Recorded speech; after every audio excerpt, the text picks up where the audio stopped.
welcome to Reason with Science. I'm your host Jitendra. This episode is with Abhay Ashtekar.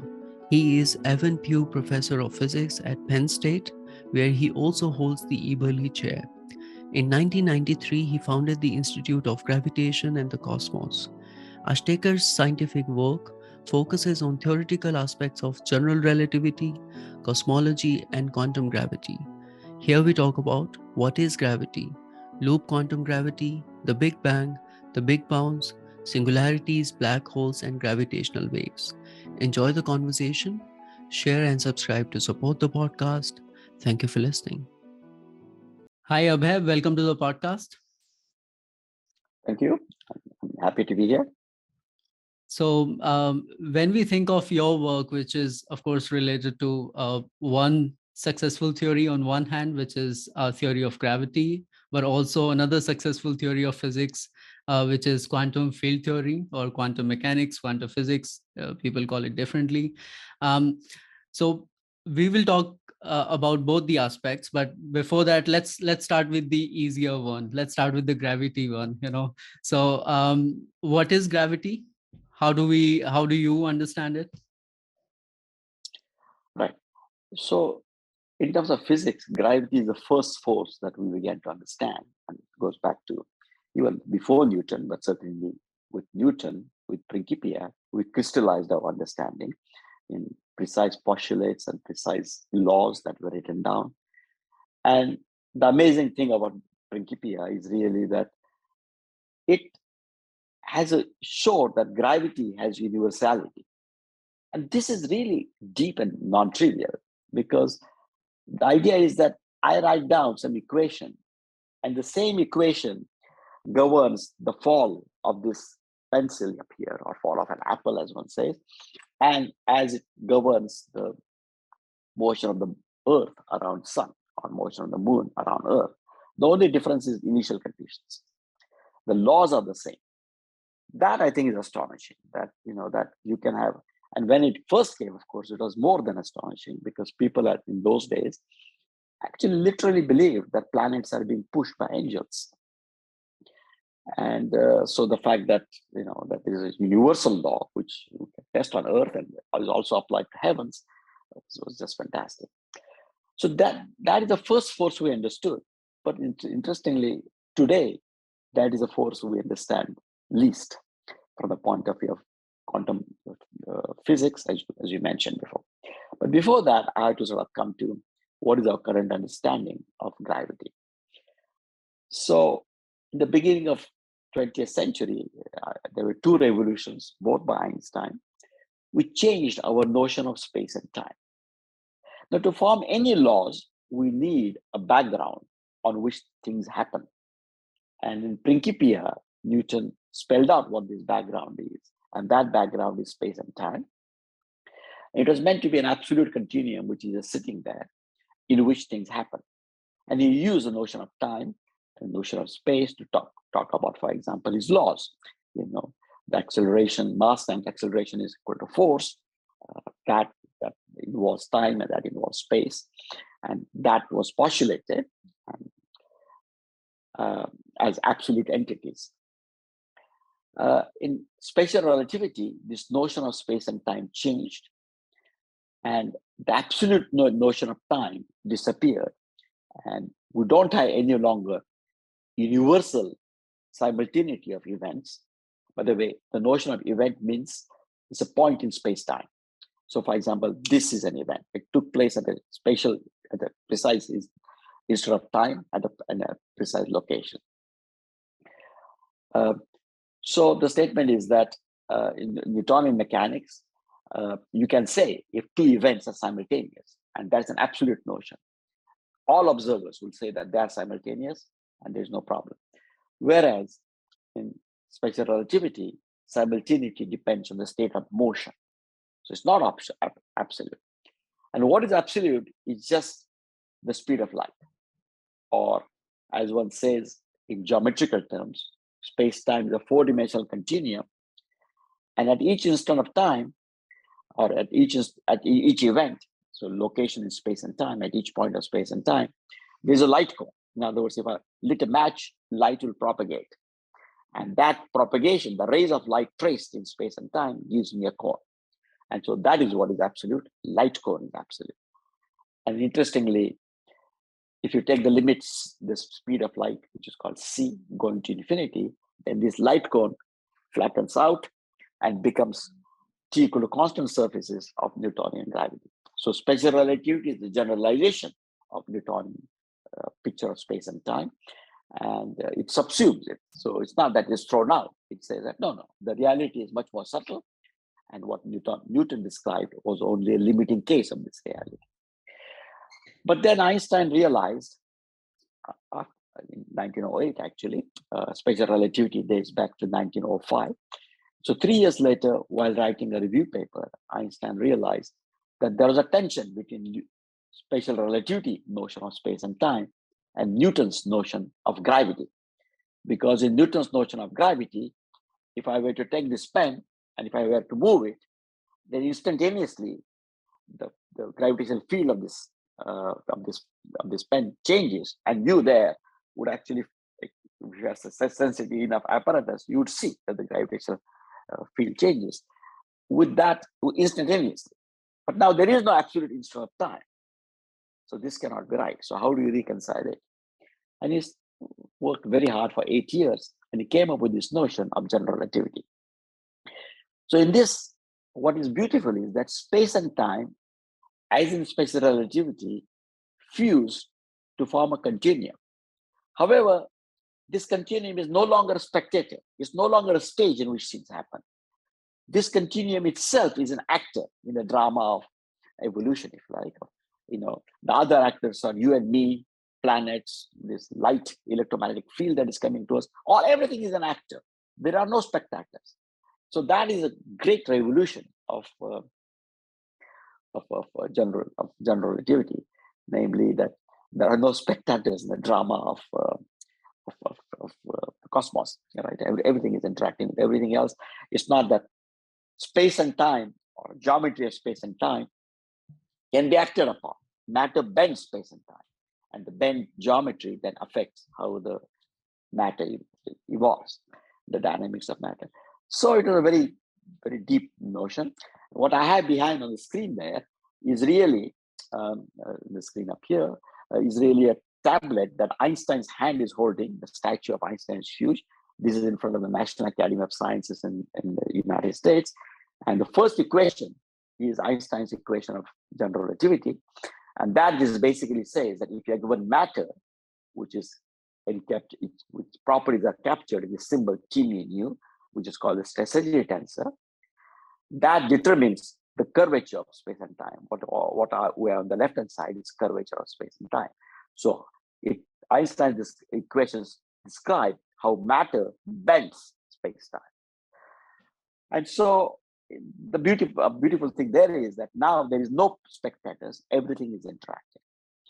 And then, more than 100 years have passed now. Einstein discovered general relativity in 2015. So it's 107 years now. And general relativity has withheld every test, very, very sensitive test, including that of gravitational waves that we might talk about later on.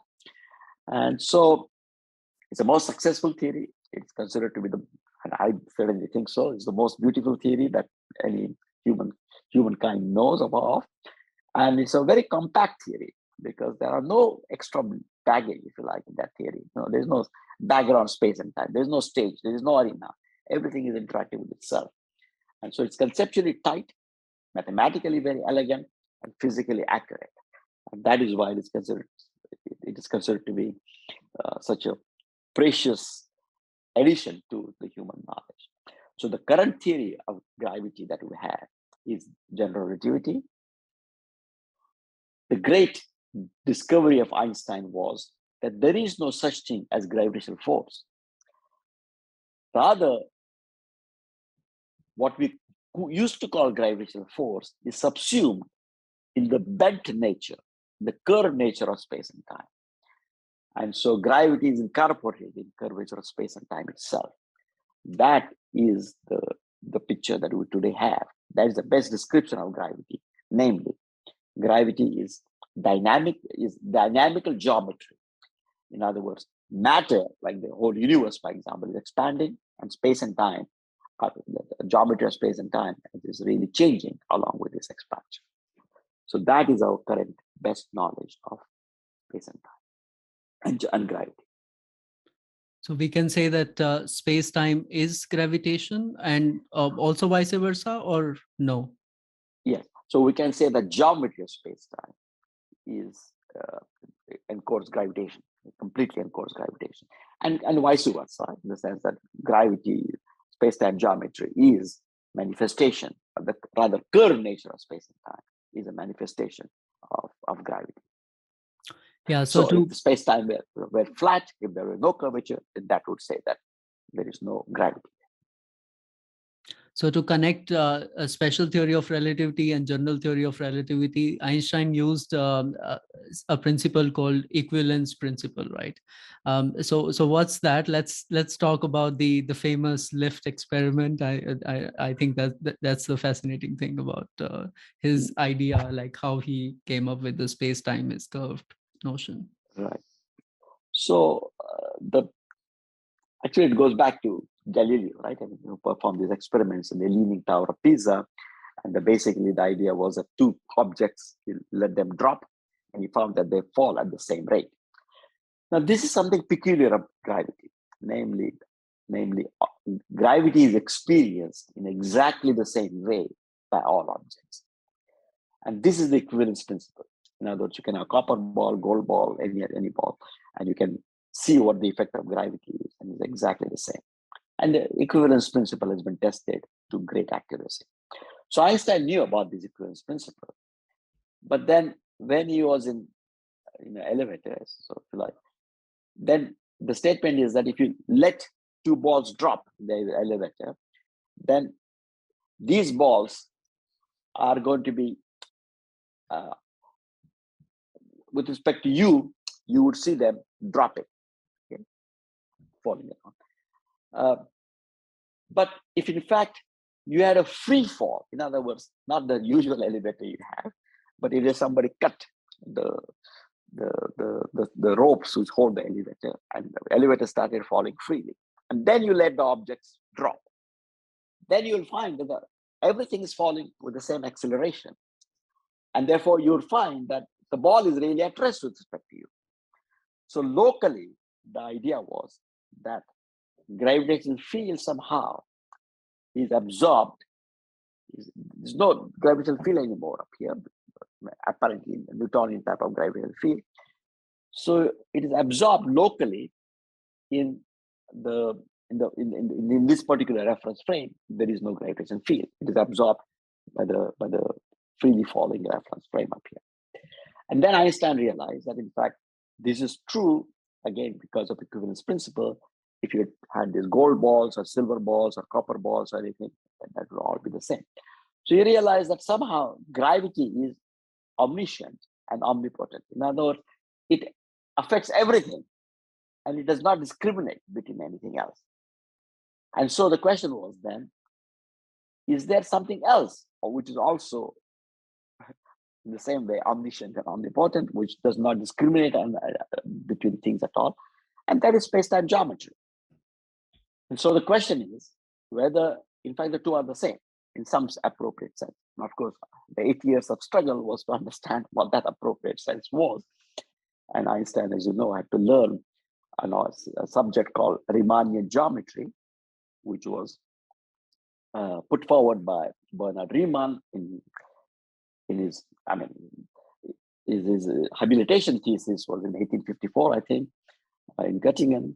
And then he took up this idea of Riemannian geometry and realized that that is the appropriate language to describe the geometry of space-time itself and to encode the gravitational field into the very geometry of space-time.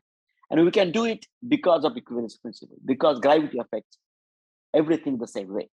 I cannot encode the electromagnetic field in the geometry of space-time because, for example, the positive charges move in the opposite way to negative charges. So it's not universal. But But gravity has its universal nature. As I was saying before, the apple falls and the planets move with exactly the same law. It is completely universal nature, and that universality could be absorbed into the geometry.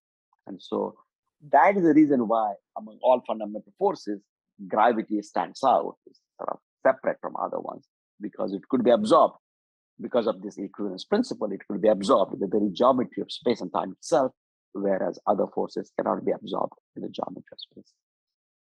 Yeah, since you mentioned the word geometry quite a few times, let's give a comment here. So there is, of course, a fascination in physicists about geometries, right? Like different kind of structures which can be formed, etc. So why is that? Like how studying geometries help you to find new theories or new laws, etc. What's your comment on that? Yeah.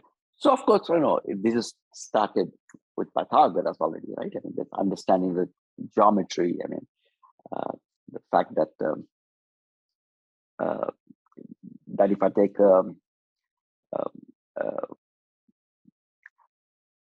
the radius, the circumference of a circle is given by 2 pi times the radius of a circle. This is geometry, and this was very useful in actually building various apparatus in those days.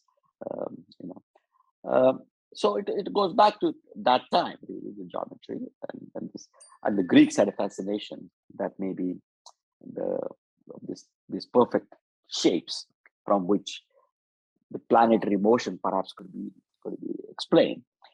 So it is just because it is simple, it is axiomatic, it was formulated, etc. Now, to me and to many people, it is a great, great mystery why nature seems to speak language of mathematics. I mean, why is it we cannot describe nature through music, for example, or through something else? I mean, why is mathematics used? But it turns out that almost every time a great revolution took place in physics, it was accompanied with some mathematics. So, for example, Newton's theory of space-time, these laws of motion, laws of gravity, required calculus. And he and Leibniz introduced calculus about the same time, and that was very important. As we just saw, general relativity required the so-called Riemannian geometry. And then quantum mechanics requires so-called analysis, or this notion of operators or matrices and Hilbert spaces and such. So algebra is fundamental. Okay. Now, it's really the modern fascination, quote unquote, modern fascination with geometry started with because of general relativity. Because it absorbed the oldest known force into the very geometry of space-time, the people have taken this idea of geometry much more seriously. They have, for example, seen if in fact you can enlarge space-time, and the so-called Kaluza-Klein theory, and embed and realize other forces of nature in geometrical language in this enlarged space-time and so on. So the fascination of geometry is basically because it is one of the oldest branches of mathematics. It has been continuously useful, and you see it is realized in nature. And so people look at other branches and feel that, or other developments in geometry, and hope that it has some direct applications to physics, particularly the unexplored parts of physics. Yeah, this is great. I mean, I think it'll help people to follow the conversations even better. Let's now move to the other part of the topic, which is the quantum field theory, quantum mechanics, quantum physics. So first of all, it's not like one thing as we get it from general theory of relativity, right? It's 3 or 4 things which we understand from quantum field theory. So let's kind of put those messages, like what do we understand from quantum field theory? So as most people know, quantum mechanics started in the beginning of 20th century and kind of culminated with Heisenberg's formulation of quantum mechanics in terms of so-called matrices or operators, as people call, and Schrödinger's formulation in terms of wave functions. And then the two were shown to be completely equivalent to each other by Dirac. So there are these two ways of doing two two ways of that emphasize different aspects, but that two equivalent ways of describing quantum mechanics. But then, as we just discussed, our quantum mechanics was based on Newtonian notion of space and time, and one knows that that is inadequate, and one needed at least special relativity. So general relativity began to be taken seriously by physicists only in the 1960s. So there were first 50 years of general relativity. It was pursued as a branch of mathematics or esoteric things in physics, and mainstream physicists did not take it seriously at all. And then there was a golden age in the 60s and 70s that really made general relativity as a part of physics. But going back to quantum mechanics, so in that period, one did not take general relativity seriously at all, but one took special relativity very seriously because there were experiments that could be performed which confirmed special relativity very directly. And so, namely, that there is no such thing as absolute simultaneity, that time intervals depend on the state of motion of the observer, and elementary particles and accelerators are moving very fast. And so people had to take all those things, this dependence on the state of motion very, very seriously. And that's why they realized that they should combine special relativity and quantum mechanics. And that is what led to quantum field theory. It started with Dirac, but there was a process, and then finally it culminated in quantum field theory. So quantum field theory is really special relativistic quantum mechanics. So it builds into itself the ideas from such special relativity, ideas such as causality. So for example, in special relativity, as we say, at each point, there is a light cone. So basically, if I were to light a light at here, then the information about light would propagate. So if this is time, then in space, the information is a light front which propagates like that. So in time is also flowing. So if time is flowing vertically and the light front is propagating, its radius is increasing, then if I put space and time, then I get a light cone because time is moving and the radius is increasing. So that's why at each point we got a light cone. And events which are inside the light cone are causally connected with each other, and events which are outside the light cone this event is not causally connected with another event up here, which is outside the light cone. So up here, it's not connected to. And so in quantum field theory, for example, operators, which are observables, which are associated with one region, and observables associated with another region. I can measure, for example, electric field in this region, electric field in this region. If they are space-like separated, then those operators will commute. Or magnetic field in this region, these operators will commute. But if they are not space-like separated, they will not commute. And then quantum mechanical glory would come on its own and will lead to new effects up here. So it is really incorporating special relativity with ideas of quantum mechanics that led to quantum field theory. And then that anytime you have amalgamation of ideas, you have new effects that have been very successfully explored. So you mentioned, I think, of course, all the major people, but of course, Einstein was also involved in discovering quantum mechanics, especially his work on photoelectric effect and discovering photons. It was, I think, one of the starting points in Absolutely. that case, right? Einstein was a pillar for quantum mechanics. And in fact, the second equation on the screen up here that you see is exactly the photoelectric effect, right? And the third equation you see is E equal to MC squared, which is special relativity equation. But and that is an effect for which one he actually got Nobel Prize. He did not get Nobel Prize for special relativity or for general relativity, which most people would consider as being even bigger contributions. But yes, so Einstein was very much Einstein. What is not appreciated is that Einstein had deep respect for quantum mechanics, but he thought it was incomplete. It is not that he thought it was kind of wrong, but it was incomplete. I mean, he was one of the founders, of course. He didn't think it was wrong.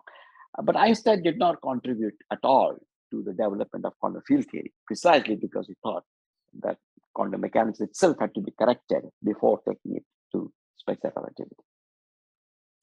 Yeah. So so this is like another, of course, major theory when it comes to, of course, it's the barrier is the size for what I get really. Like it has to deal with the smallest particles in that we observe. So, but what are like the major messages that you think are important from quantum field theory to kind of explain reality in a way? Yeah, I mean, quantum field theory has been extremely successful. I mean, all the experiments that are done about elementary particles, uh, they are done, they are analyzed using quantum field theory as a framework in terms of which to explain this phenomenon. So, for example, in quantum field theory, um, you can have two particles like electron and positron that can come together and they can annihilate each other and produce a photon. So there is a kind of alchemy, if you like, namely something disappeared and something again appeared up here. Um, there are spectacular predictions about if when you bang these particles together, then some stable states appear, like for example, photon or neutrino might appear, and then the neutrino is given, it's another particle that appear. Um, and that is something that can be is explained completely by quantum mechanics, by these processes, which are quantum field theory processes. Um, but there are also things called resonances, which are quasi-stable particles. So there are some particle forms, but then after some time it decays. And all these are predicted, and these are verified in laboratory. So, I mean, the rich information we got about elementary particles is all compatible with quantum field theory today. We don't need to go beyond quantum field theory. Now, there are 2 points I want to make. The first is that quantum mechanics and quantum field theory by themselves are frameworks. In other words, they give you a language, they give you syntax in terms of which to describe the world. They don't give you a formula about how to describe a specific interaction, such as electromagnetic interaction or so-called weak interaction or the strong interaction. There, you have to sort of, it tells you what is the language in terms of which you have to describe, what is the syntax, but it does not tell you the verbs that should go in. So that is to say, it does not tell you what the interaction Hamiltonian is, what is going to dictate the dynamics of this interaction. And dynamically, they are quite different from each other. But there is, so to say, a kinematical framework, as physicists like to call it, which is dictated by quantum mechanics, or syntax, which is dictated by quantum mechanics. And also then it is improved upon in quantum field theory. There is a syntax. And similarly, by the way, there is a syntax from general relativity, which says that space-time is described by a manifold. Now, fields are described by tensor fields. In other words, either they can be scalar fields, which take numbers at each point, or a vector field like electric and magnetic fields, which are vectors at each point, or more complicated fields like the so-called metric tensor, the thing called, which is written as G mu here, which is the tensor field tensor. So that's what it says. And one of the tensions is that there is a tension between the claims made by general relativity and quantum field theory. Namely, each of them says, here is syntax, go and describe the world. But the two syntaxes are completely different from each other. And so that is one tension. So that is the first point I wanted to make. The second point I wanted to say is that in spite of all these great, really great confirmations of quantum, of quantum field theories. In other words, quantum electrodynamics is a field theory, is a physical theory, which is built out of the syntax of quantum field theory. Electroweak interactions, which describe not only electromagnetism, but also the decay of fundamental particles, is another one. Quantum chromodynamics, which describes the nuclear forces and subnuclear forces, is another one. So there, somebody had to come and give you the Hamiltonian, or somebody had to give you the law, the dynamical law. But the language is, which is given to you once and for all. It's the language of quantum field theory.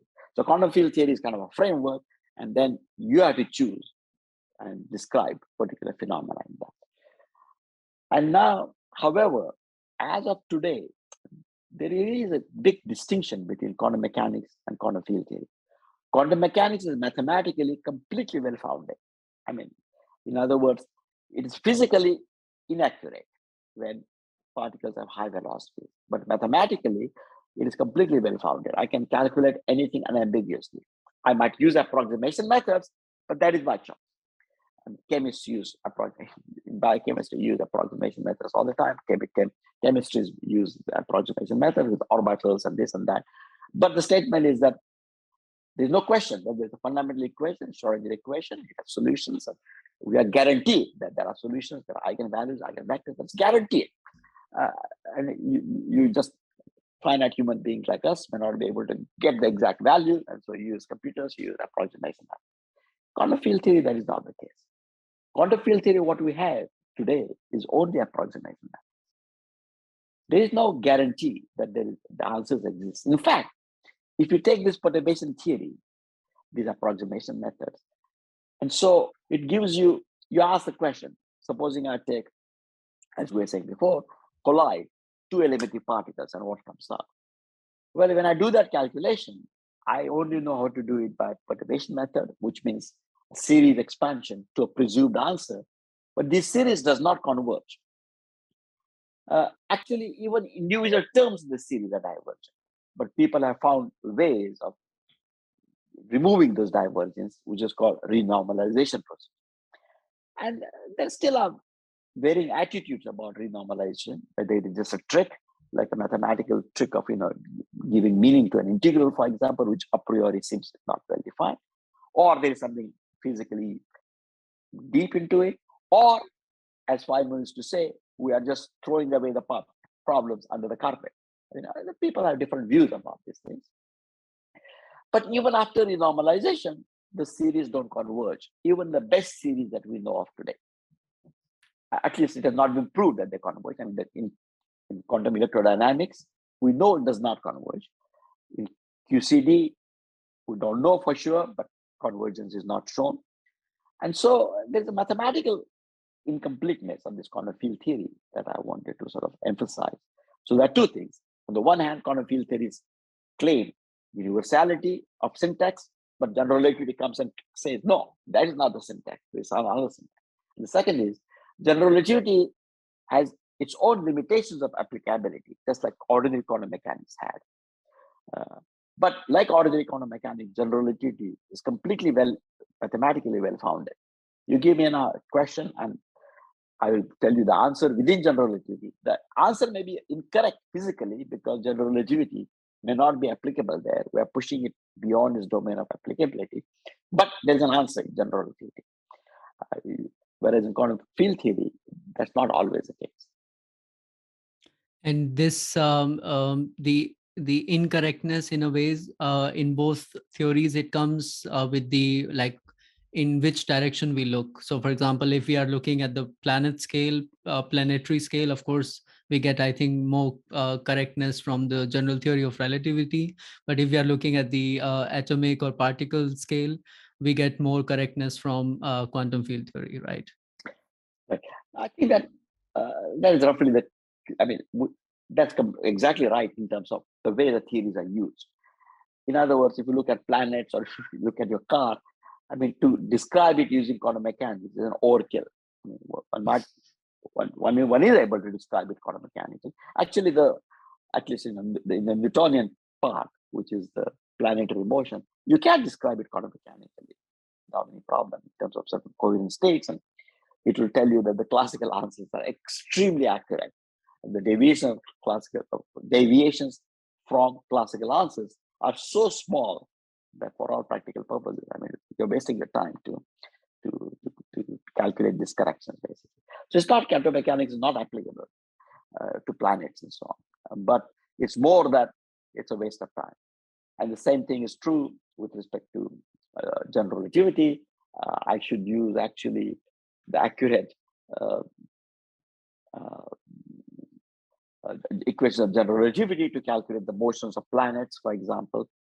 And but most of the time, it is not really necessary. Newtonian mechanics works very well. There are exceptions. there is a perihelion of Mercury, which was a big.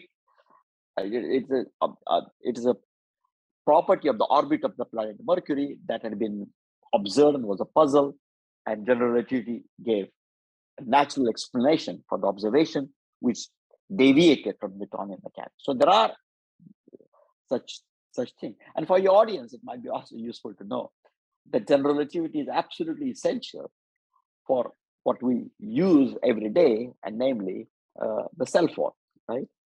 We use cell phone all the time, and we use GPS, to go from one place to another. We use GPS all the time, right?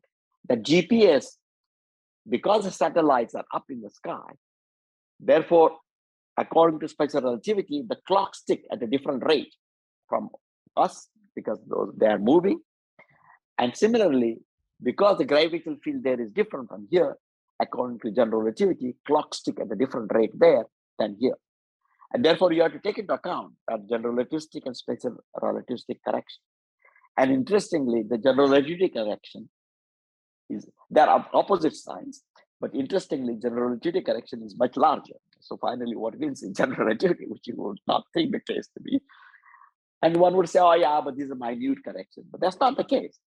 If you switched it off, then in 2 minutes, the accuracy of location will drop, but the inaccuracy will become about 10 meters. You cannot localize yourself within 10 meters. And therefore, the airplanes would not be able to land on that strip. So general relativity is really used. But the statement is there are specific phenomena for which general relativity is important, but otherwise Newtonian theory could be used. Yeah, just down the same line. So what happens when we are sending rockets to the other planets? Do we also use general theory of relativity? We have to use it only when you need this kind of accuracy. I mean, so if you don't need this kind of accuracy, then you don't need to. So in terms of like, but it is used. I mean, yeah. Sorry, go ahead. Yeah, so it is used. It's used to find the so-called Lagrange point and so on. And the question is whether you want to have that accuracy for the Lagrange point, or does not matter. It depends on your mission. But those calculations are done to verify that we don't need that correction, or we do need that correction. Yeah, so let's move a little bit ahead in the history and also to the present times, where your effort with Carlo Rovelli and Lee Smolin to bring both the theories together, and you guys talk about not only talk about, you've worked a lot on something called loop quantum gravity, right? So what is it, and why it is successful to whatever extent in bringing both the theories together? So as we just saw, each time we had a new unification. For example, there was unification between Newtonian gravity and special relativity that gave rise to general relativity, and we had to use a new syntax. Right? And that new syntax was really that of Riemannian geometry in this particular case. So each time there is a revolution like that, where things are brought in together, it's very often that you have to change your syntax and you have to use a new syntax. And now, what we're doing is we're trying to bring together general relativity and quantum field theory. And the belief is that in order to do that, you would need a new syntax. And this is widely appreciated, not by everybody. We can talk about what some other people do, but it's widely appreciated that you would need a new syntax. So how are we guided by this new syntax? Well, in practice, we are guided with this equivalence principle that you mentioned before, which actually made space-time geometry into a physical entity. Because space-time geometry can be acted upon. If there is a heavy object, there is curvature around it. Space-time geometry bends. You sort of this semi-popular picture that we always see of rubber, some rubbery surface and a heavy object, and space-time is bent around that. But I mean, that sort of conveys intuitively the idea of bending of space and time. And so And space-time and the bent space-time reacts to the, so if you have a planet moving, so sun, for example, bends space and time, and a planet is moving around it, it moves around in the bent space-time, and therefore its trajectory is different. So space-time geometry is a physical entity. It's really not a backdrop. It's not a stage. Now, once you accept this, then you say that, well, if space-time geometry is on the same footing as matter, as this Einstein equation tells you, right? The right-hand side is matter, the left-hand side is geometry. So it's on the same footing as matter. But on the other hand, matter has an atomic structure. I mean, the table in front of you might look like a smooth continuum, but if I were to just put in under the electron microscope, I would find that it has atomic structure. So similarly, here, space-time geometry, even in general relativity, assumed to be a continuum. But now, if it is a physical entity, like matter, perhaps it has atomic structure. So what is that atomic structure? What are the building blocks of space-time itself? And that is what loop quantum gravity tries to build. And as we saw before, every time new physical ideas, paradigm shift type of ideas come, then that is accompanied with change of syntax. So we need to have a new syntax now. And that new syntax should combine the syntax of general relativity and syntax of quantum mechanics. And syntax of general relativity is the Riemannian geometry. The syntax of quantum mechanics is this Hilbert spaces, operators, quantization, discrete values. So observable values like energy and angular momentum of atoms are discrete. That one says they're quantized. So we have to combine these two together. And this was something that was done in loop quantum gravity, starting in the mid 90s. It was actually from the beginning of 90s to about 97 or so. People worked hard on it to really make sure that you have got a good mathematical foundation. And that mathematical foundation is, so to say, quantum Riemannian geometry. So one takes ideas of Riemannian geometry that Einstein used to describe continuum, and one introduces in it elements of quantum mechanics. So, for example, the screen that you see in front of you has a certain area, and you can just, without in ordinary Euclidean geometry, you could just measure length and width or height, and you'll get the area of this thing. And you feel that you can change the area continuously, because I can just add as small area as I want to a surface. But quantum mechanics, that's not the case. Things are quantized.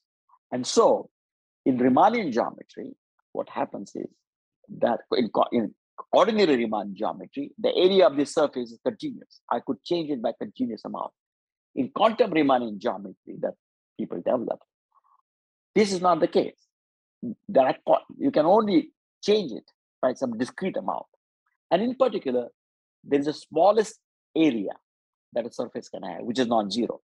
Zero is allowed, but after that, it's not. You cannot change it continuously, but there is the smallest area, and that is called the area gap.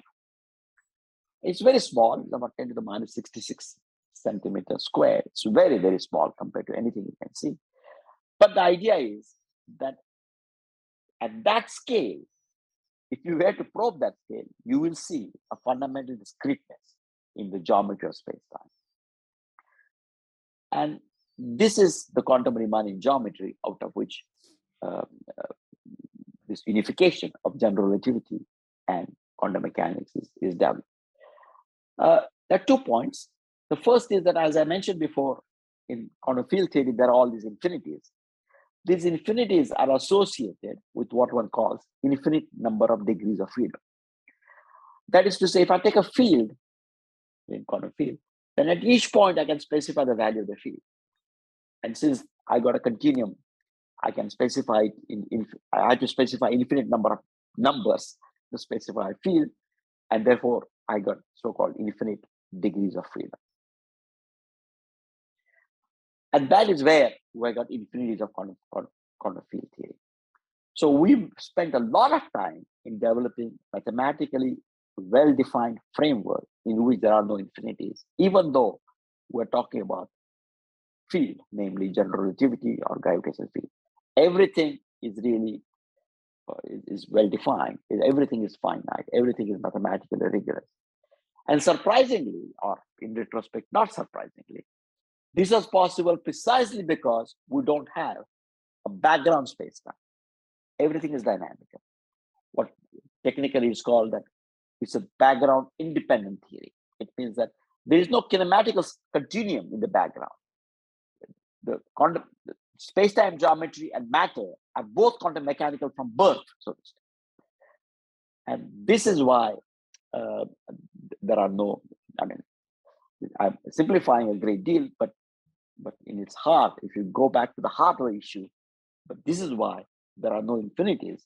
Everything is finite. Everything is mathematically completely well defined in this quantum Riemannian geometry.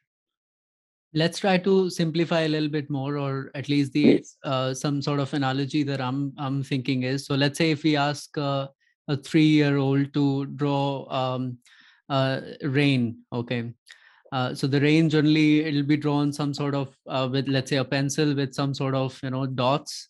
Okay, that's one. And then we ask again the same 3-year-old or maybe another just to also draw some sort of tap water. Okay, which will be just a flow of water coming down, right? So what you're trying to say, or at least what I'm getting is, so the quantum geometry or the theory is like the rain with the dots, so which is discrete coming down, and the tap water would be something like space time, or the geometry that we have. Of course, the tap water can be extended to infinite, what you said, like it can be played around, but we can't play around much with the in terms of the discreteness of the rain which is falling down, right? And what you guys somehow did is that you kind of merged both of them, or maybe now from here you can take over and kind of let's see if we can understand it in this way. If it's a great analogy. yeah. That's exactly right. That's wonderful. So what we are saying is that fundamentally what we are got is these raindrops, if you like. And then a big question for us is there are all these drops, and then how am I going to talk about the continuum of the tap, or if you like, of the ocean? The ocean is completely continuous. How am I going to get that? And that is the hard question, right? I mean, and so the reason why this happens is because we coarse grain. When you look at the ocean, we're not zeroing in on one drop of water. We're coarse graining. We are averaging. We can go even one step beyond. Now we have to get a chemist or a biochemist like you, rather than a 3-year-old. And we know that water is really H2O. They're molecules.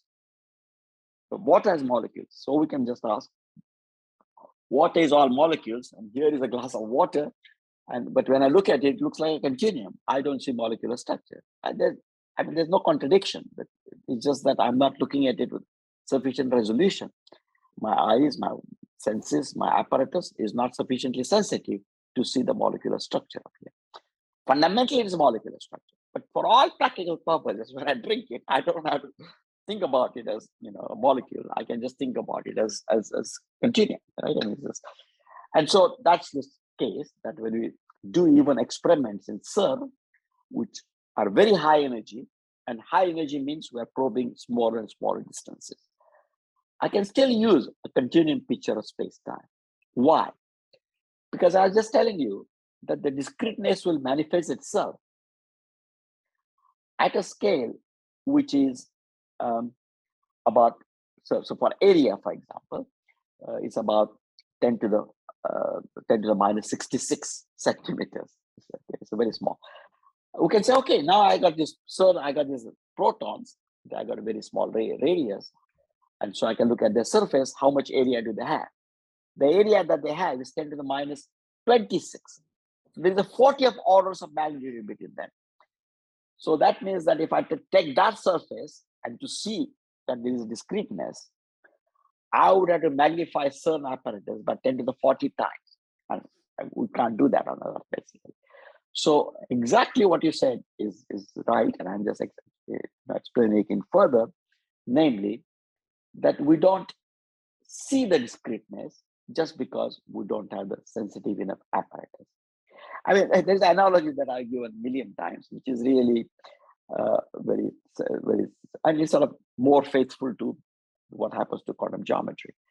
What we find in quantum geometry, it came out of mathematical work, that the fundamental excitations are not point-like. The fundamental excitations of geometry are one-dimensional. They're polymer-like.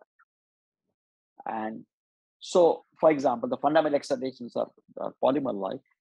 And the reason why the screen in front of you may have 10 to the 10 centimeter squares area, say, or maybe 10 centimeters, 10 centimeters, so it's 100 centimeter square area. It is because it is crisscrossed by these polymer lines. And there are many, many, many of them.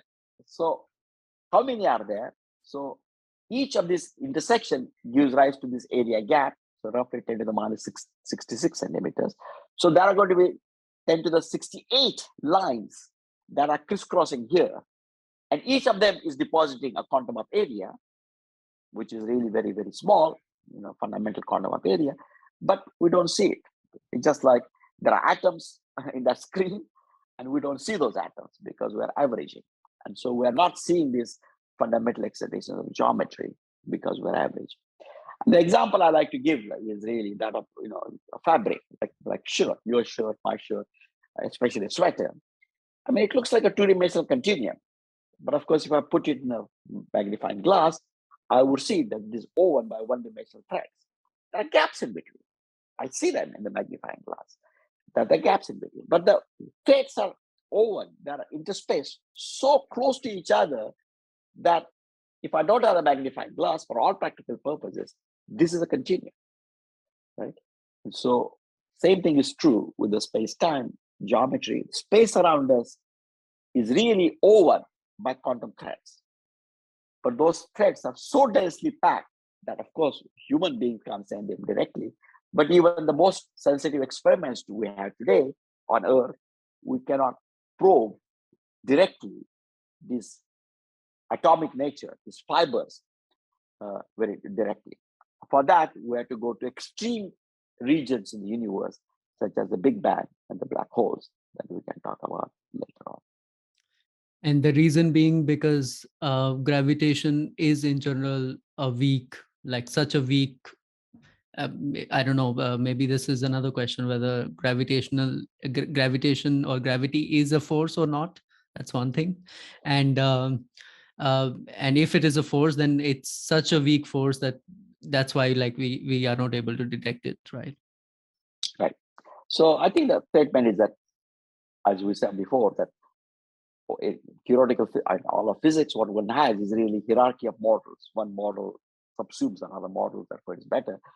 So if you take general relativity as a reigning model, then there's no gravitational force. But we can use approximation of Newtonian gravity and Newtonian theory, and we can still talk about forces. I mean, we can talk about other things like terms of the Lagrangian, as they say, and we can compare the terms of Lagrangian for Maxwell theory, electromagnetism, and gravitation, and we see that gravitational interaction is very, very weak compared to that of a electromagnetic interaction. But for intuitive purposes, we can speak of forces. We just shouldn't do it when it is really misleading. But in this case, we can. And then the statement is that if you take, for example, two protons, then and compare the electromagnetic repulsion to gravitational attraction to them, then you get a ratio of about 10 to the 40. So that is, the electromagnetic force is about 10 to the 40 times the gravitational force. And that's why it is very difficult to see these things, except when there are very extreme conditions. And so the gravity is the only thing around, like near the Big Bang or inside the black holes. And it's very, very strong. Then it comes in its own. Yeah, and since you mentioned about quantum threads, so this is what you mean by loop in loop quantum gravity then? Or what are loops then? Yeah, yeah, it's one of those funny things that, namely, loop quantum gravity is a misnomer. It should not be called loop quantum gravity because loops don't play a fundamental role. Then, at some stage in the development, they did play a fundamental role. Namely, it was convenient to think about these excitations as being closed loops instead of being just random. At the moment, one thinks of them as graphs, like, graphs which have links, and these links are the along which there are excitations of geometry, the polymer excitations that we talked about. But in the initial days, we thought about it as closed loops because mathematically you can construct some invariants when the loop is closed and so on and so forth. But then it turned out that it is inconvenient and that's not a good language, but the terminology stuck for just historical reasons. It is very similar to what happened in string theory. In string theory, fundamental things were thought to be strings. They're not, and there are membranes, there are other things, and there are many things. But one still uses the term string theory. So both of them are misnomers. Let's just emphasize again: loop quantum gravity. The word loop is a misnomer. It should be perhaps called graph quantum gravity. At some stage, I called it quantum Riemannian geometry. In other words, gravity is just geometry, and this is a quantum Riemannian geometry. But that becomes mouthful, and somehow loop quantum gravity seems smaller. So for whatever reason, this terminology is stuck. But you're right; it is misleading. And what about the alternatives of loop quantum gravity or quantum gravity, as you mentioned? So the string theory is one, but are there other alternatives? Right. So I can talk about string theory also, but there are the alternatives. Right? So I think the string theory was at one stage practiced by most people, then loop quantum gravity. So these were kind of the more thoroughly explored avenues, but there are also alternatives.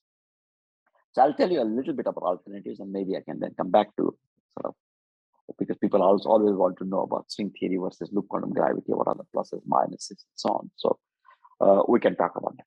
Okay, so the alternative that I think of being kind of currently most interesting is called asymptotic safety. And it's a alternative which was developed by quantum field theory people. And as I mentioned before, in quantum field theory, what we have is really some expansions which are perturbative expansions. So they are approximation methods in which the real answer is expressed as a series of expansion, and you are expanding around some space-time. So usually one takes flat space-time as being the expansion, and then one wants to start the expansion, and one says that the metric that we got can be expanded out in terms of a flat metric plus a correction. And one then quote-unquote quantizes only that correction term. So that correction term becomes an operator, and the flat space-time provides the cones.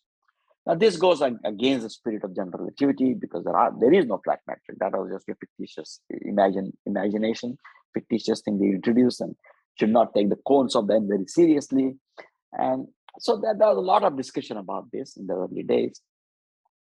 And that was a branching of the way. The people coming from particle physics, they were used to perturbation theory, which was successful in quantum electrodynamics and also for weak interactions. And so they try to use the same methods there.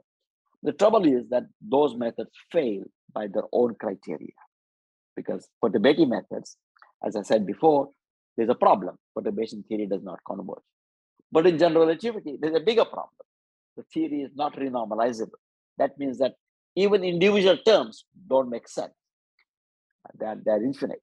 And if you try to make them finite by some procedure, then you need to feed into the procedure an infinite number of constants. And therefore, the theory has no predictive power. And so the standard perturbation expansion around flat space, in other words, if you start by saying that gravity is just a perturbation around flat space, then that doesn't actually work. So this asymptotic safety people, they try to see if there is a non-trivial background around which you can actually uh, uh, develop. Now, this background is not in the space-time, but is in the space of coupling constants. So flat space would correspond to setting Newton's constant equal to 0 and cosmological constant equal to 0. What they do is to let them be arbitrary and let certain dynamical equations that they have, let them determine what should be the appropriate background. So the Minkowski space, the flat space, will correspond to putting coupling constant 0, 0, everything just 0. And what they are doing is let there be dynamical flow, which is written down, and let that choose a convenient fixed point. And then a convenient background, which is called fixed point. And then do perturbation expansion around that, not around flat space. And maybe then everything will be fine. And there's a lot of interesting work in this direction, and they have done a lot of progress. And they are making contact with particle physics, which loop quantum gravity has not done very much. And so there may be something that one can learn from each other. So there are similarities, there are differences between the two things, but that is one approach. But as you mentioned before, that the fundamental, the two big approaches which have been followed, the biggest is string theory and then loop quantum gravity. And what is the difference between them today? How do they stand? So I would like to point out that there is a web page in the Institute for Advanced Study in Princeton, which was written by a journalist in residence who interviewed many, many people who are string theorists, leading string theorists, particularly in the Institute, but also elsewhere, and written this article.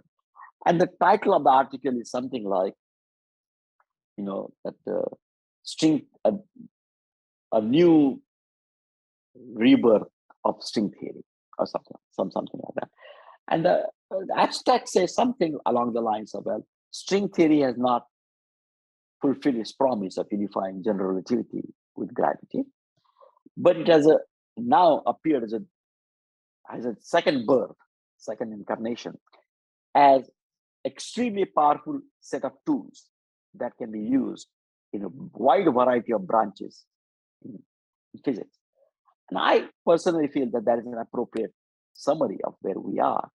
I don't think string theory has made enough progress in terms of understanding quantum nature of gravity, in my view, in the sense that most work requires hypotheses which are not realized in nature. And there are three hypotheses in particular. The first is hypothesis of cosmological constant. So most of the work assumes that there is a negative cosmological constant. Our universe seems to have a positive, very small, but positive cosmological constant, certainly not negative one. Second hypothesis is that space-time dimension is large, and we have no, people are looked for evidence for that. And the third is the hypothesis is that supersymmetry is fundamental. And there's a certain symmetry of elementary particles, which will predict whole bunch of other particles to exist also, and that people have looked for them systematically, and so far they have not found anything in CERN experiments. So people are quite, not loop quantum gravity people, but the particle physics people are rather skeptical about supersymmetry now. And so if these are the fundamental building blocks of the theory are not realized in nature, so then it sort of doesn't seem that it is a good approach to understanding the quantum nature of geometry itself.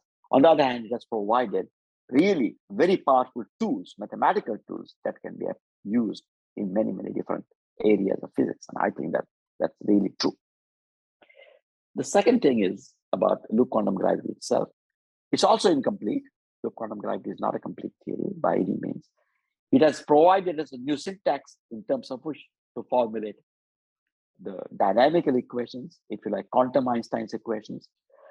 There has been significant progress along these lines, understanding and exploring the consequences of these equations, but it is not finished by any means. But loop quantum gravity is focusing on the main problems, like the problems of infinities that I mentioned before, making sure that there are no inbuilt infinities, nothing is thrown under the carpet up here. And secondly, is focusing on incompleteness of general relativity itself, which manifests in singularities. So to us and to many people, not just loop quantum gravity people, singularities are gateway to physics beyond Einstein. And so we would like to explore, what is the true physics here, the singularities, and that is what is being explored greatly now. What is the similarity or difference between strings and quantum threads, as you mentioned? Yeah. So the thing is that strings, as formulated normally, as almost always formulated, is they're all existing in a given space-time. Whereas the threads are threads of geometry, they're fabrics that make up the macroscopic space-time itself. So it's not, the strings are kind of excitations in a given background space-time. Whereas here, these fundamental building blocks are building the space-time by itself. So the two are quite different from each other. However, as is not surprising perhaps, in technical descriptions of things, there are often similarities. For example, when you describe black holes or something, there are some similarities between the two things, which have, at one stage, my friends in string theory, in Santa Barbara, for example, and we thought that these similarities were really pointing to something very, very close, and we can make a clean bridge. But that doesn't seem to be the case, because the syntax that is used in the two cases is very different.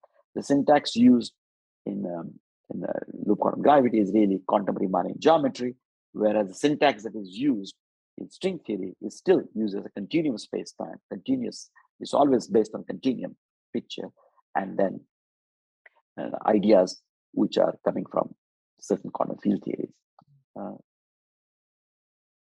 And so, I mean, of course, you've introduced many other terms like black holes, Big Bang, but before we go and talk about that, let's just talk one more aspect of gravity, which is like gravity at the particle level. So there were particles which were kind of, I think, predicted so far, gravitons. So what is the status of gravitons? Do we know anything more about it? So, I mean, we got, for example, let me step back just a little bit and say we got an electromagnetic field, and then when we quote unquote quantize this field, we find that the elementary excitations can be explained in terms of particles called photons. You can think of photons as being building blocks of electromagnetic field. Now, as I just explained that in loop quantum gravity per se, the fundamental building blocks are not point cloud. They are really, they're these one-dimensional fibers, and so they're not. So gravitons are not fundamental concepts in loop quantum gravity. But gravitons arise in perturbative approaches. Those approaches in which you introduce a flat background and you introduce and study fluctuations, small departures from flat background. So if you look at just those things, in that quantum theory, gravitons are on the same footing as photons. Namely, there are also particles which are mediating the gravitational interaction, just as photons can be thought of as being particles which are mediating electromagnetic interaction. Photons can be produced by collision of particles, for example, as we saw. And same thing, gravitons, real gravitons can be produced by this. But this is all an approximate perturbative description. And this may be perfectly fine in terms of what terrestrial physics, even in CERN and so on. So gravitons in loop quantum gravity are approximate concepts. They do arise, if I just by hand say that I'm going to assume a perturbation expansion, but fundamental excitations are this one-dimensional such things. And then I try to get from these fundamental excitations the notion of gravitational waves and their quanta and these quanta are gravitons. So there's a paper that the three of us, as you mentioned before, Carlo Rovelli, Lee Sbolin, and I wrote, which was really gravitons as basically emerging out of loop quantum gravity, but as approximate notions. As I emphasized earlier, approximate notions doesn't mean anything bad, not anything. It's just that one has to keep in mind that those notions are not going to be valid, are not going to be fundamental in certain regimes. Just like assuming space-time is a continuum is perfectly fine in most part of the universe, but it's not valid at certain points. So here, in regimes in which you can take the state of the gravitational field to be well approximated flat space-time, then small excitations are well described by gravitons also in loop quantum gravity. But the assumption I made before is important, namely that the state of the gravitational field is such that we've got a smooth continuum geometry and that is flat. Yeah, so because I'm just trying to understand this aspect. So because one thing is that we can say that, okay, just from mass, which would be bosons, that they give rise to gravity, and they are keeping these quantum threads together somehow. But then what about like gravitons? So if we have particles which are associated with gravity, don't you think they'll be able to do the job instead of, or I'm misunderstanding something? Right. So the statement is that you can have, right. So first of all, you can have matter which are either fermions or bosons. I mean, they're all like protons or fermions, and they produce gravity. There's no problem. Or neutron stars, neutrons are fermions, and they produce gravity. So the source can be either bosons or fermions. The gravitons are in this approximate notion which you have. They're spin 2 and mass 0 particles. Photons is spin 1, mass 0 particles. The notion of mass and spin is associated with a Poincare group, which is a group of symmetries of flat space-time. So you need a flat space-time to talk about these operators, these notions in a precise way. So the fundamental excitations are really one-dimensional. So for example, the simplest case would be, we can take protons, for example. So I can have protons sitting here at the beginning, at the intersection, if you like, of two links. So this is called node of this graph. And then, first of all, if you have protons sitting up here, there will also be electromagnetic field. And that electromagnetic field is represented by excitation around this one-dimensional thread that we have got, which is already excited because of gravity. So the idea is that if you assume that the state of gravity, the state of the gravitational field is well described by crisscrossed weave, if you like, which is built out of quantum threads, but it's a crisscrossed weave Mesh, which has which is very, very, very densely populated. That's why it looks like a continuum, and that approximates flat space-time. Then I can consider the excitation is going to be along these links up here on this graph of this mesh along one-dimensional threads that I got here, and the statement is that flat space is the link is just like that. But on the other hand, if I have excitation, then this link will wiggle a little bit. Of course, the whole thing will be wiggling up here. And that wiggle, so if it is so small wiggle, then that is well described by a graviton. But if it is something, if you're near a singularity or if you're a strong field, then these wiggles are not well described by gravitons at all. Then we have to really think in terms of these fundamental threads, not just little perturbations of those threads, but really non-trivial information that is on that thread much more seriously. So it's always an approximation, right? I mean, you can take, like in a molecule, you can take a molecule, for example, in chemistry, and you can look at its excited state. And then those excited states are fluctuations of the ground of the molecule itself. But molecule is actually given to you.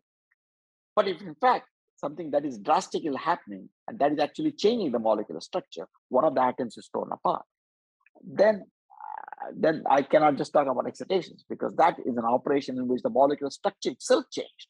So it's not a small excitation of the molecule itself. So it's very similar to that. Small excitations of this mesh can be thought of as gravitons. But if you have a large excitation or something drastic happens to the mesh itself, and that is what happens near the singularities. This fabric, this mesh, breaks down, and we have to really talk in terms of individual threads up here. Basically. So this mesh that you're talking about, is it similar to gravitational waves? No. So this mesh is giving rise to space-time itself. And gravitational wave, if you like, is a ripple of this mesh. So gravitational waves are usually thought of as a continuum. I mean, you don't look at the microscopic structure. It's a classical general relativity concept up here. And you've got a space-time continuum. And the statement is that there can be a ripple in this continuum. And that ripple propagates. And because gravity interacts so weakly, as we discussed before, if you have that ripple can propagate to long distances and carry the memory of where it came from, so to say. But precisely because gravity is so weak, it's very difficult to measure that ripple. And so you need extremely sensitive instruments to measure that ripple. I mean, if some black hole collided near the solar system, then we would need very sensitive instruments. But then we will also cease to exist because the energy that is emitted near the source of these gravitational waves is extremely large. For example, when these few solar masses black holes collide and gravitational waves are emitted, the total energy that is emitted actually will eclipse the energy emitted in all the stars. The rate of energy that is emitted, it will eclipse the rate of energy that is emitted by all the stars up here. It's really huge. But the point is that it dilutes away. So luckily, these collisions happen sufficiently far away that by the time they come here, we're only seeing the little ripples. And these little ripples are also well approximated most of the time by ripples on flat space-time, because space-time around us is well approximated by flat space-time. But there are some subtleties that we have to take into account, but there are subtleties. However, near the collision of black holes, space-time is anything but flat. It's really a tsunami there. I mean, the geometry is just incredibly changing in time. And it's, you don't want to be anywhere near there. Yeah, maybe let's briefly describe what is a black hole and what happens to the gravity and space-time when it comes to this wonders of nature. So, as we saw before, the geometry of space-time is not static. It's not something that is God-given, just sitting there. And so it is affected by matter. And so we also saw that light, actually, if I light up here, then in space, I got light fronts propagating out.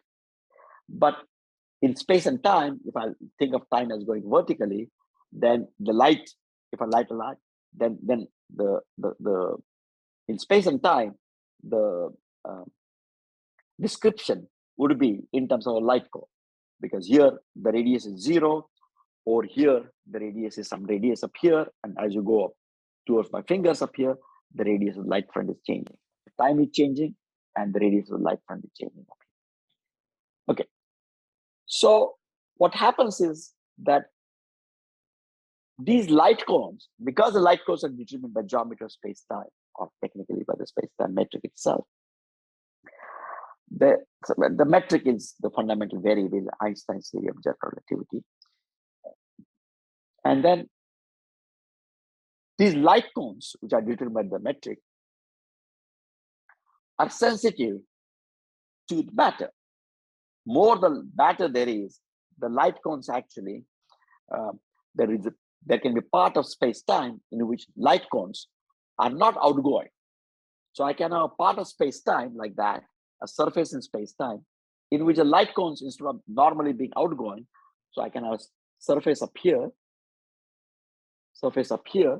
where light cones are all ingoing, and another surface up here where light cones are all ingoing. So I can have a region of space-time in which light is trapped. because light cones are all ingoing in that region. Light doesn't go out of that region at all. Normally, light can go out of the region, and we see, sun, we see the moon, we see various things.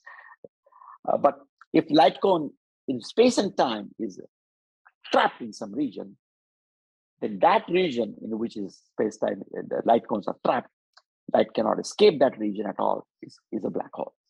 And to have a black hole, we need extreme conditions. We need to concentrate this space-time. We need to concentrate matter in a very, very small volume so that light is actually trapped there. And there are two kinds of black holes. There are many kinds of black holes, but there are two kinds of black holes that is interesting. One is whose mass is a few solar masses, and they could have formed out by collapse of black holes, collapse of stars. And then there are black holes which reside in the center of our galaxy, centers of galaxies, almost all galaxies, and which have million to billion solar masses. Our black hole in the center of our galaxy is about 4.3 billion, 4.3 billion solar masses. So there are regions of space-time in which, according to general relativity, even light is trapped. Light does not go. Yeah, and what happens when we take these quantum threads to the black holes, maybe inside or like at the entry point? How does it go? Black hole horizon, something? Black hole horizon. Black hole horizons are the surfaces out, and the light is all trapped. The surface of that region in space-time is called a black hole horizon. So, I mean, if it's a large black hole, like a solar astrophysical black hole, solar mass black hole, then even though it's a black hole, the curvature on the surface there is quite large. So, for example, for a solar mass black hole, if you and I were to go there, we would be torn apart. The tidal force, the force, if you like, in the language of Newtonian gravity, is absolutely huge. Okay. But still, compared to the quantum mechanical units, so-called Planck units. So just as we saw, there's a Planck length, which is our Planck area, 10 to the minus 66 centimeters. The curvature has dimensions of 1 upon length squared. And so this was 10 to the minus 66. So Planck curvature is 10 to the 66 centimeter to the minus 2. It's huge. So compared to that, on the surface of black holes, the curvature is very, very low. And therefore, according to loop quantum gravity, nothing very spectacular happens on the surface of black hole itself. On the other hand, if you're going to go inside the black hole, there is a singularity. Just as at the Big Bang, there is singularity. And as I mentioned before, singularities are gates to physics beyond Einstein. And so there, this description in terms of threads breaks down. Space-time cannot be described any longer like continuum. We have to go back to the building blocks. Again, in terms of simple example of water that you were giving before, supposing I took this glass of water up here that I got, and it is very well described by continuum picture, right? It's a nice continuum.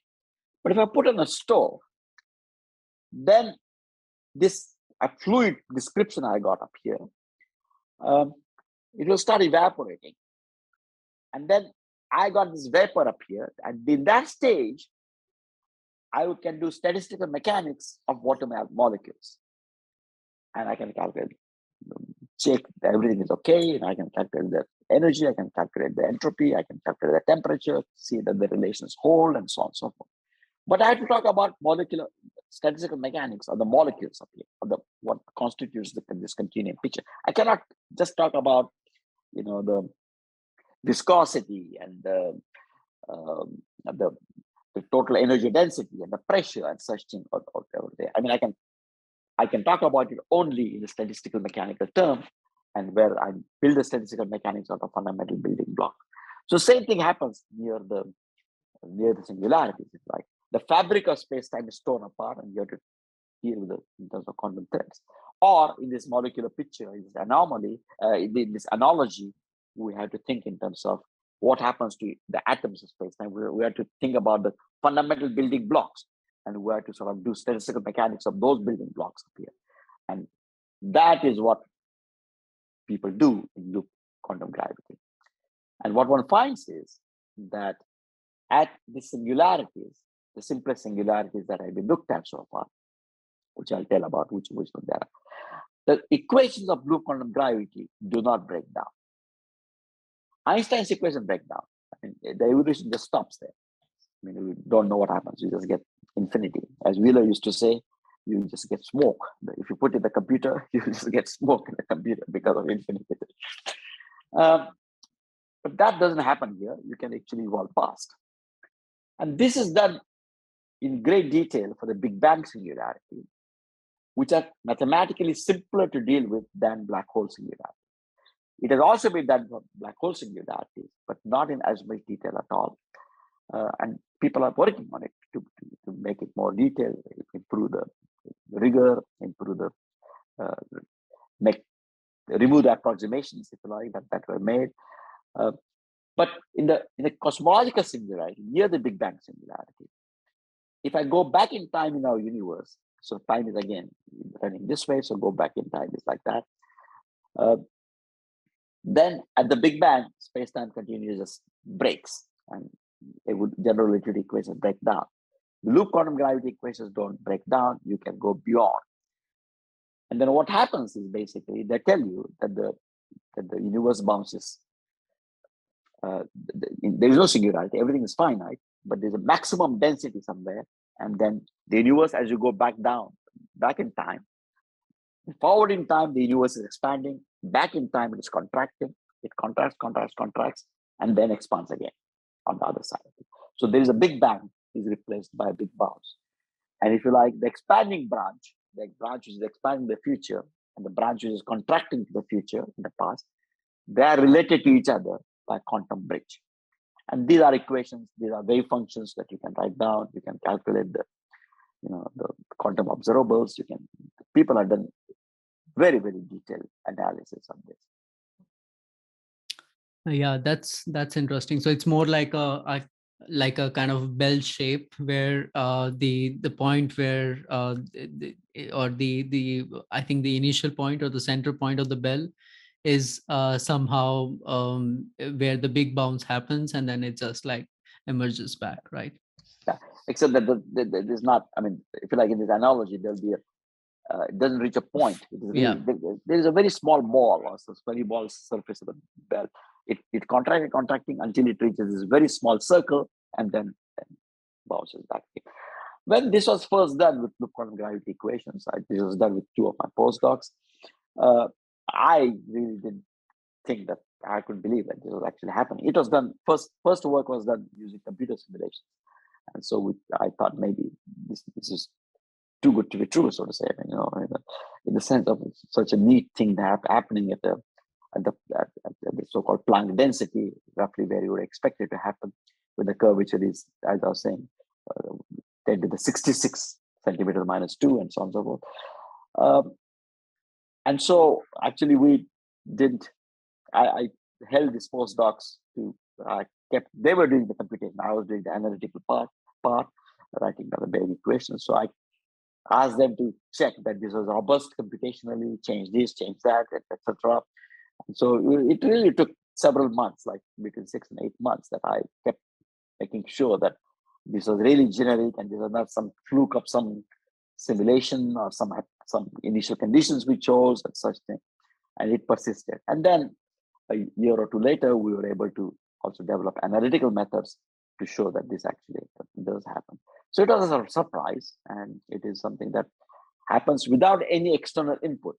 There are other ideas, such as those due to Hawking and Hartle, for example, where you put certain boundary conditions, which are put as a postulate. Here, it is really quantum Einstein's equations. And these are quantum corrected Einstein's equations using loop quantum gravity. And this smallest area, this area gap that I mentioned before you, plays a big role in that whole thing. And that changes the dynamics. In ordinary circumstances, very soon after the Big Bang, when the curvature is only about 1 upon 10,000 times the Planck curvature. So 10 to the 66, so 1 upon 10,000 would be 10 to the 62 times Planck curvature. Already at that time, you find that classical general relativity is a very good approximation. And that is the reason why, near the solar mass black hole horizons and so on, I don't expect there to be big quantum corrections, observable quantum corrections. Of course, there are quantum corrections, but they are very, very, very, very small. So on both sides of the big bounds, when the curvature drops to about 10 to the minus 4, about 1 upon 10,000 times the Planck curvature, general relativity becomes a good approximation, and you can use it. So people use inflation, for example. There, the curvature is 10 to the minus 12 times Planck, in the Planck curvature, and therefore general relativity is a very good approximation. There is no problem at all. But before, the standard general relativity, before the onset of inflation, there's a big bang. And that is actually replaced by a bounce. And that has some observable consequences. But the inflation part remains the same, or does it get affected? And the second part of the question is, what happens to the entropy in this scenario? Right. So the inflation, there are corrections to the inflation scenario, but they're totally, completely negligible during the inflation itself. During the inflation itself, the corrections are very negligible, right? Because it is 10 to the minus 12 times the Planck curvature. So they will be suppressed by a factor of 10 to the minus 12. And I think they will not be observable in any foreseeable future. There's too small a factor to be able to see. But before that, before inflation, these effects are important. And so what happens is that the following. These effects are important before the onset of inflation, if you like, between the big bounce and the onset of inflation, or immediately after the big bounce. The curvature is still quite large, and therefore the quantum effects are really important. And so one might imagine that because these effects were important, they might put in some seeds here. And those seeds might lead to some observable predictions. Right? Now, usually, inflationary people used to say that no, whatever those seeds are, they don't matter because they will be all diluted away because of inflation. Inflation is really fantastic, namely, something of the size of an atom is expanded out to something of the size of a galaxy. So it's huge expansion. So they will be diluted away.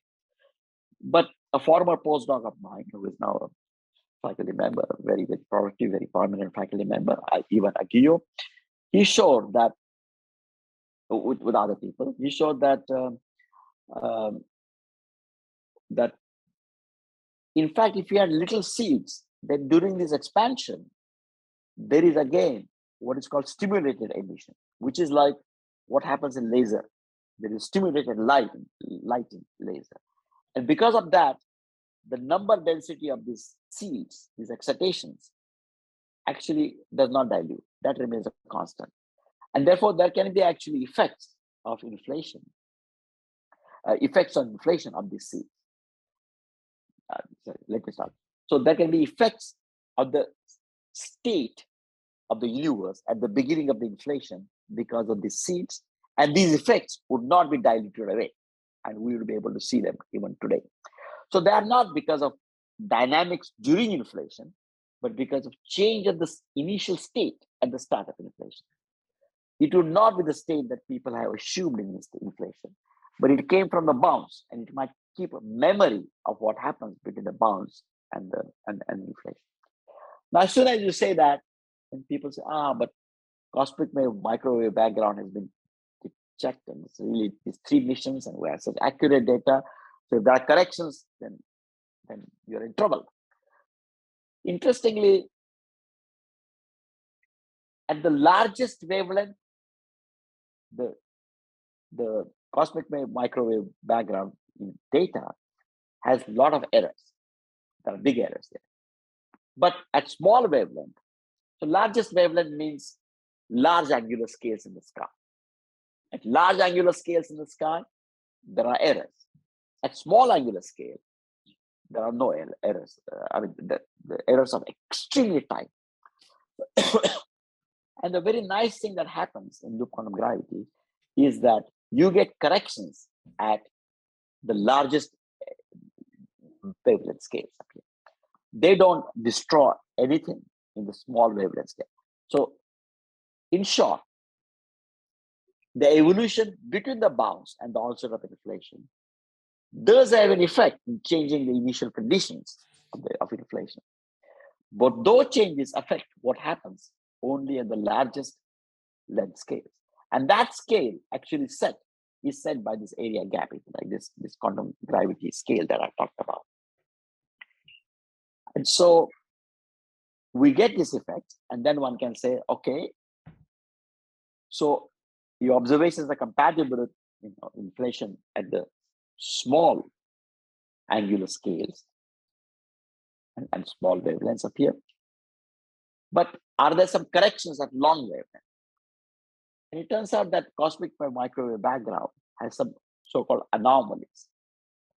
And these are, any one anomaly with statistical significance is weak, but two or more taken together, statistical significance is large.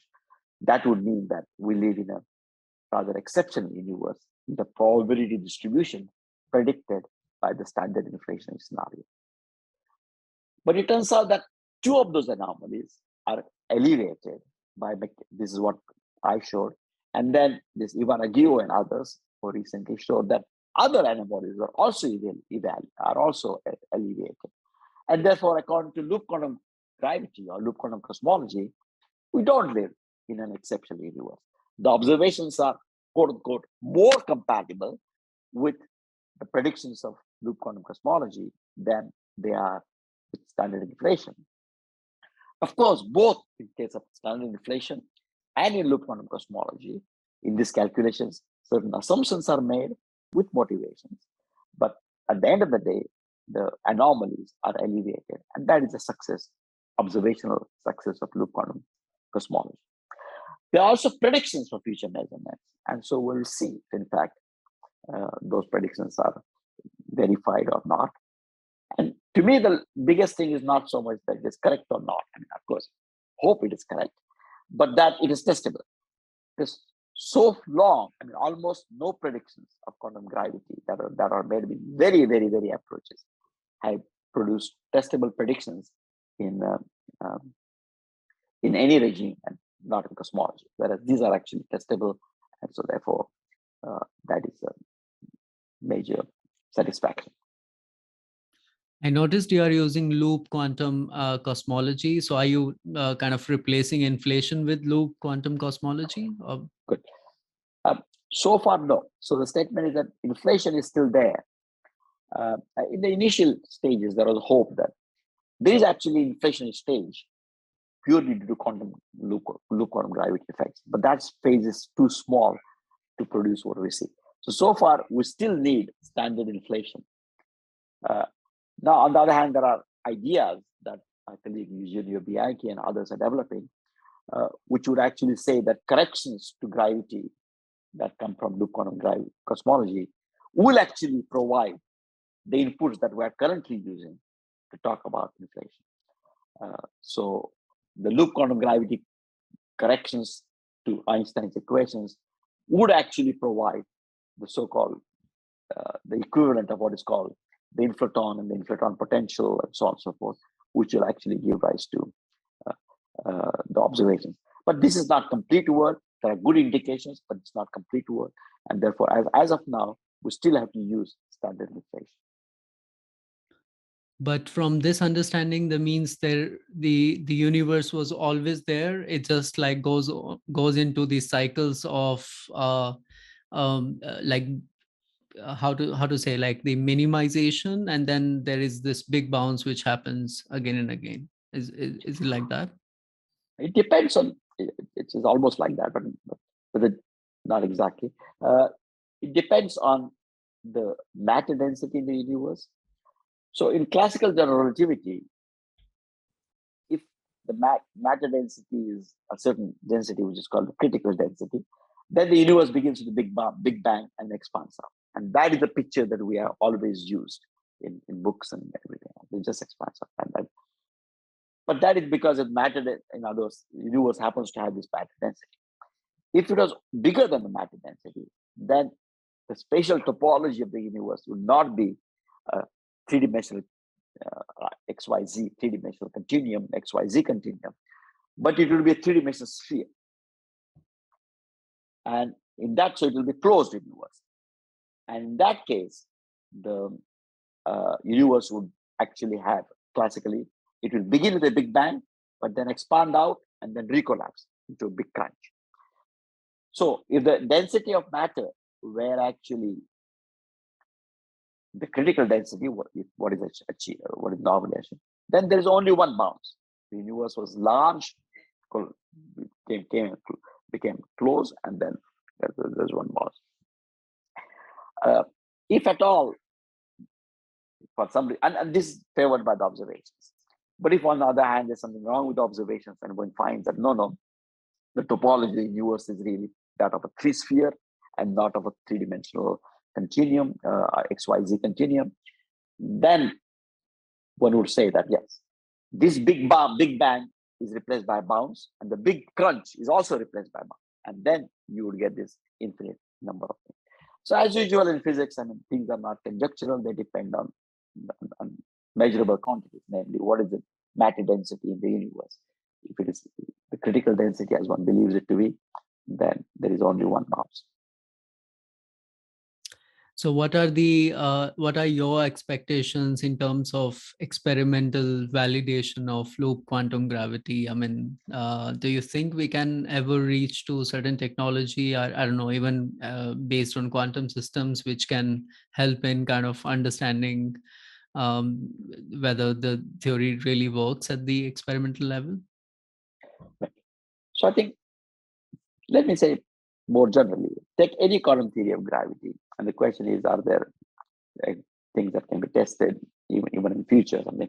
And as I said, as far as I know, I mean, there are no predictions that are made by other theories in cosmology. So I think the standard cosmological model that we use has 6 parameters. And the one which is least well measured, they are all very well measured. The one which is least well measured is it's called so-called optical depth. It basically has to do with what one says, how long the reionization epoch lasted. So basically, once the stars started formulating, the light of those stars, early stars, first galaxies, light from them ionized the hydrogen, and then that's why it's called reionization. Yeah, and then when the cosmic microwave background passes through this ionized plasma, then it is affected by that. And so in these models, we have to assume how long that epoch was, and this is called optical depth. Now, loop quantum gravity prediction that we have says that the optical depth is really 10% higher than that predicted by standard inflation. It is, unfortunately, it is not so well measured that it is still within error bars. But there are now new experiments that are being measured, that are being planned, which will measure this optical depth completely independently of C and D. And so there is actually an observational prediction, and then it's verified that it is actually larger or it's not larger. So that is a good thing that we have. I think early universe is the best laboratory for prediction, for verifying observationally the predictions of any quantum gravity theory, not only loop quantum gravity, but even other quantum gravity. I think the laboratory predictions of really loop of quantum gravity itself are going to take a long time because of technology. I mean, general relativity itself, right? We had these 3 tests, which for decades, and these were kind of very elementary tests, and they were tests not of general relativity per se in some ways. I mean, they were tests of a very large class of theories. They're just tests of where to go beyond Newtonian theory, basically. And whereas with the gravitational waves, black holes, but it took a century already. So, and the reason is not because there was something wrong with general relativity, just because technology was not advanced enough. So I think quantum gravity is going to take some time. I think it's good that people are looking for signatures in black holes and so on and so forth, but I'm skeptical because the curvature is still very low compared to the scale, the Planck scale at which the quantum gravity effects will be important. So for me, in any approach of gravity, the observational test will come from the early universe in the foreseeable future rather than something else. Okay, this is great. I mean, I think there is at least that optimistic message. So let's hope that people will continue working on it and we find also some sort of explanation, whether it works in experiments or not. So this has been great. I mean, of course, we started with two different theories and kind of how you guys are trying to merge it, and of course, exploring different aspects of loop quantum gravity, etc. So on different topics, what are like your favorite recommendations in reading, like what people can read more about on these topics? Okay, so it depends on the audience, right? I mean, namely, people who are not in physics, I think the best thing for them might be two YouTube videos. They're well made. I will send you the links to those videos. One is called The History of Loop Quantum, or the story of loop quantum gravity, and from black holes to Big Bang, and so on and so forth. That explains, with interviews with people and so on and so forth. It is the basic ideas are quite well there. And there is a second one, which is about things called Before the Big Bang. And this was the first in the Before the Big Bang. Loop quantum gravity was the first one to uh, provide detailed calculations of this bouncing model. And that is something that is now also incorporated in some other approaches to cosmology. So these are the two kind of longish videos, which would be good introduction. And then there's a short video, which is called the true meaning of the Big Bang, I think, and I'll send you a link to that also. It is 15 minutes, I think, or maybe 20, but 15, 20 minutes long. And there, in that, 7 of us were interviewed, and were interviewed at completely different locations, and we did not know what other people said or did not say or anything like that. There's Roger Penrose, there's Stephen Hawking, Alan Guth, and I was interviewed, and Alex Vilenkin was interviewed. So, Veneziano was interviewed. And so we had very different ideas about cosmology, about quantum gravity, etc., etc. But everybody came to same conclusion that, in fact, what we mean by Big Bang these days is really an initial hot phase of the universe. In the inflationary scenario, it comes after inflation, not before inflation. So it's not what is meant by Big Bang in general relativity. So nobody means by Big Bang the Big Bang of general relativity, where the universe began and so on and so forth in the modern cosmological terms. So that would also be of interest to the audience to see why. So I'll send you the links to these 3 videos. And people who are physicists, I think there is a review article, which is about a year old, not more than a year old, that was written by Eugenio Bianchi and me.